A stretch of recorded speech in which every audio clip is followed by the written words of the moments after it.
ओम श्री साईराम. ज्ञानवाहिनी. प्रकरण 7. पांढरा कपडा मलिन झाल्यावर त्याला पाण्यात बुडवतात. साबण लावून, भट्टीत घालून, दगडावर घासून स्वच्छ करतात, म्हणजे तो पूर्वीप्रमाणे शुभ्र होतो.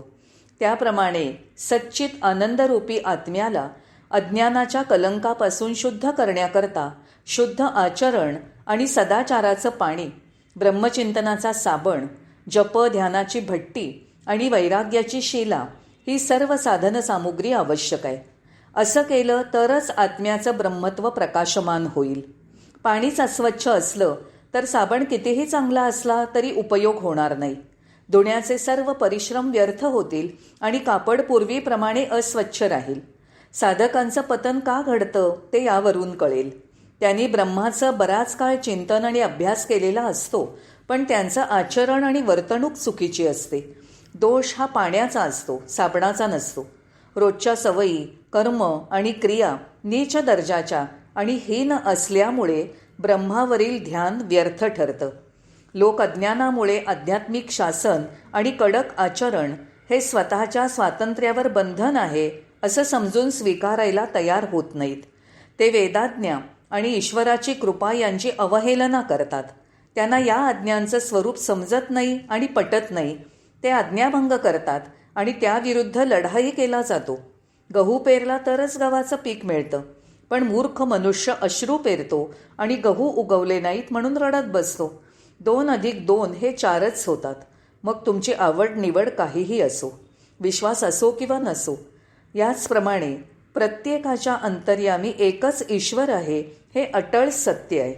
ईश्वराला नकार दिला म्हणून तो सोडत नाही किंवा आमंत्रण केलं म्हणून येतो असं नाही. तो अंतर्यामीच आहे आणि सर्व जीवामध्ये त्याचं अस्तित्व आहे. या सत्याचा अनुभव प्रचिती घ्यायची असेल तर ज्ञानाची दिव्य दृष्टी मिळवा. त्याशिवाय तुम्हाला तो दृष्टिगोचर होणार नाही. जसा दूरच्या वस्तू पाहण्याकरता दूरदर्शक लागतो, त्याप्रमाणे सर्वांतर्यामी ब्रह्म पाहायला ज्ञानदर्शक दिव्य दृष्टीच अवश्य भावी आहे. एखादं बालक जसं त्याच्या दृष्टी पलीकडच्या गोष्टीवर अविश्वास दाखवतं, तसं बलहीन मनुष्य ती दृष्टी प्राप्त करण्यातील कष्टांना घाबरून सर्वव्यापी ब्रह्मावरच अविश्वास प्रगट करतो. सध्या काही विचित्र कल्पना असणाऱ्यांचा प्रादुर्भाव झालाय. त्यांना ईश्वराची ओढ नसते, ईश्वराचा काहीही उपयोग नसतो. ते आपण सेवक आहोत या अभिमानाने मिरवत असतात आणि सेवा हेच त्यांचं समाधान असतं. पण सेवेचं मर्म निस्वार्थपणा आणि फलाची अनासक्ती यात आहे. सेवकांना, परमेश्वरावर निष्ठा ठेवणाऱ्यांना, आध्यात्मिक आकांक्षा असणाऱ्यांना कमी लेखण्यात कुठलाही अधिकार नाही. असं करणं म्हणजे झाडाला विसरून फळाची अपेक्षा करण्यासारखं आहे. निस्वार्थ सेवा हे ईश्वरोन्मुख होण्याचं फल आहे. हे फल अनेक वर्ष झाडाची जोपासना केल्याशिवाय कसं मिळणार? निष्काम कर्माचा पाया सर्वानुभूती निरपेक्ष प्रेम हा आहे. जोपर्यंत या उच्च प्रेमभावाची अनुभूती येत नाही, तोपर्यंत निस्वार्थ सेवा शक्य नाही. स्वतःच्या चांगल्या फायद्यासाठी धडपडणाऱ्या लोकांनी सध्या जग भरलंय, पण मिळणाऱ्या वस्तूंचं उचित मूल्य देण्याची त्यांची तयारी नसते. त्यांना परमेश्वर हवा असतो, पण ते भलतंच पीक काढण्याच्या प्रयत्नात असतात. ते परमेश्वर प्राप्तीसाठी अहर्निश मेहनत घ्यायला तयार नसतात. उलट त्यांनी पैशालाच परमेश्वराचं स्थान दिलेलं असतं आणि त्याचीच आराधना ते रात्रंदिवस करत असतात आणि त्याच्याच कृपेचा लोभ करत असतात. सर्वानुभूती प्रेम आणि ईश्वरभक्तीने भरलेलं हृदय किती शुद्ध असेल? निस्वार्थ सेवा अशांकडूनच घडू शकते. बाकीच्यांची वृथा बडबड, सेवाभाव मिरवण्याची हौस असते. ज्यांची अशी निष्ठा आहे की सर्व ईश्वराचीच लेकरं आहेत आणि सर्वांतर्यामी ईश्वरच आहे, अशांनाच फक्त समाजसेवक म्हणणं योग्य ठरेल. ज्यांना ईश्वराची, ईश्वरभक्तीची आवश्यकता वाटत नाही, त्यांच्या व्यक्तिमत्वाचा अहंकार हा गाभा आणि दिमाग हे आवरण असतं. कितीही वाचन लेखन केलं तरीही हा अहंकार नष्ट होत नाही. अहंभाव स्वार्थाला कारणीभूत होतो आणि स्वार्थ ज्यावेळी हृदयाला व्यापतो त्यावेळेला केलेलं कुठलंही कार्य सेवा म्हणण्याच्या लायकीचं होऊ शकत नाही. केवळ स्वार्थामुळे हे कार्य सेवा म्हणवलं जातं. हे जग म्हणजे ईश्वरच होय, अन्य काही नाही. सर्व ईश्वराचेच अंश आहेत. फक्त नाम आणि रूपं वेगवेगळी आहेत. हा भेद उमगल्याशिवाय अज्ञान जाणार नाही. या तत्वावर प्रेम करा, श्रद्धा बाळगा, म्हणजे तुम्हाला सेवा, भक्ती आणि धर्म हे शब्द उच्चारण्याची पात्रता मिळेल आणि या विषयांवर प्रबोधनाचा नैतिक अधिकार प्राप्त होईल. सत्याच्या ज्ञानानेच तुम्हाला कळेल की सेवा, भक्ती आणि धर्म हे एकत्र आहेत, अभेद्य आहेत. या ज्ञानाशिवाय सेवा एक दंभच ठरेल. देह तादात्म्याने केलेलं कर्म अहमयुक्तच असणार. निस्वार्थ सेवा हे शरीराचं भान ठेवून घडणं अशक्यच आहे.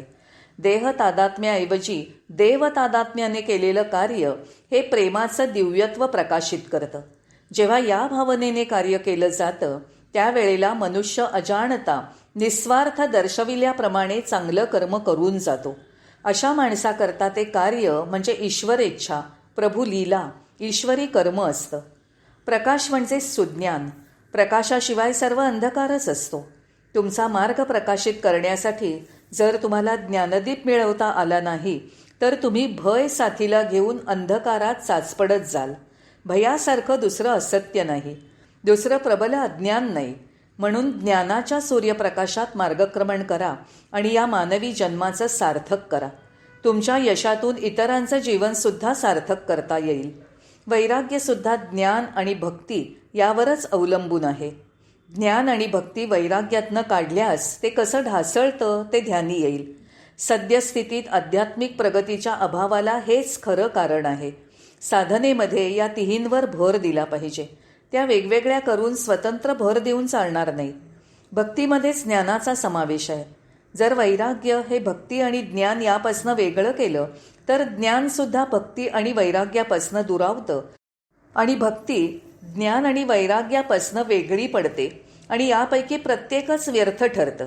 भक्ती, ज्ञान किंवा वैराग्य यांचे स्वतंत्र मार्ग हे केवळ शुद्धत्वासाठीच उपयोगी आहेत. म्हणून कधीही दंभाने असं उद्घोषू नका की तुम्ही भक्त आहात, ज्ञानी आहात किंवा विरागी आहात. साधकांनी भक्ती, ज्ञान, वैराग्य या त्रिवेणीतच डुबकी मारली पाहिजे. त्याशिवाय मुक्ती नाही. सर्वात आधी शुद्ध आणि पवित्र व्हा. मुमुक्षू आणि साधक पुष्कळ आहेत, पण ज्यांचं हृदय पवित्र आहे असे कमीच आहेत. उदाहरणार्थ गीता वाचणारे अनेक आहेत, तिचं पारायण करणारेही बरेच आहेत. गीतेवर दीर्घकाल प्रवचन करणारे सुद्धा खूप जण आहेत, पण गीता प्रत्यक्ष जगणारे अगदी थोडेच सापडतील. त्यांची अवस्था गानयंत्राच्या तबकडीप्रमाणे आहे. ते दुसऱ्याचं गाणं उद्धृत करतील, पण स्वतः गायनाला असमर्थ असतील. त्यांनी गायनाचा आनंद अनुभवला नसेल. अशांना साधक म्हणणं योग्य नाही. त्यांची साधना त्याला सार्थ ठरणार नाही. जीवन हे त्रिगुणांचं प्रगटीकरण मानलं पाहिजे. स्वभावानी सूत्रसंचालन केलेला कठपुतल्यांचा खेळ मानला पाहिजे. ही जाणीव जीवाच्या आचार, विचार आणि आचरणामध्ये व्यापून राहिली पाहिजे. या ज्ञानाची खरी आवश्यकता आहे. बाकी सर्व फोल अज्ञान आहे. ज्ञानी माणसात द्वेषभावनेचा लवलेशही नसेल.